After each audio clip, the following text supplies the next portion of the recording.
நேற்று என் லைஃப்பில் ஒரு இன்சிடென்ட் ஒன்று நினச்சிங்க. அது லைஃபுக்கு பெரிய லெசன் ஒன்று கற்றுக் கொடுத்துச்சு. என்ன நடந்துச்சுன்னா, டெய்லி சாயங்காலம் 5 மணி ஆனால் வேலைக்கு போவேன். முடிகிறது பார்த்திங்கன்னா விடிய காத்தால 2 மணிக்கு. 2 மணிக்கு முடிஞ்சாலுமே அந்த டைமில் பஸ் இருக்காது. என்ன பண்ணுறதுன்னு தெரியல.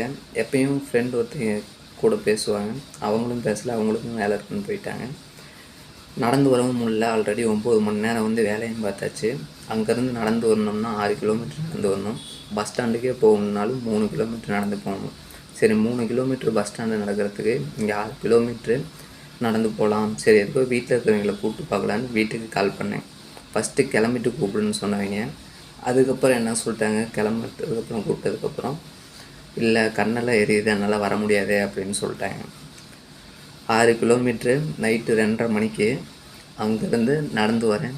வரும்போது ஒரு பக்கம் கண்ணில் தண்ணியும் வந்துச்சு, ஒரு பக்கம் சிரிப்பும் வந்துச்சு. ஏன்னா ஒரு பக்கம் கண்ணில் தண்ணி வந்தது என்னென்னா, இந்தளவுக்கு நம்ம லைஃப் இருக்குது அப்படின்ட்டு.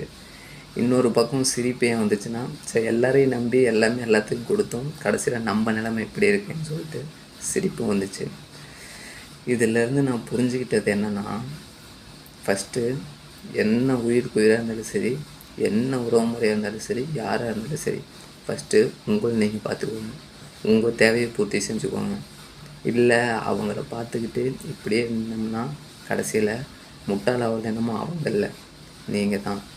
இந்த மாதிரி உங்கள் லைஃப்லேயும் நிறைய விஷயம் நடந்திருக்கும். எல்லாரையும் நம்பி ஏமாந்து போயிருப்பீங்க. அது என்னங்கிறத கமெண்ட்டில் சொல்லுங்கள். தயவு செய்து யாரையும் நம்பாதீங்க. உங்களை ஃபஸ்ட்டு நீங்கள் பார்த்துக்கோங்க. ஓகேங்களா? இந்த மாதிரி உண்மையான real life, sad moment, motivation இது எல்லாத்தையும் கேட்கணுன்னா அரவிந்த் வைஸை ஃபாலோ பண்ணிக்கோங்க. தேங்க்யூ.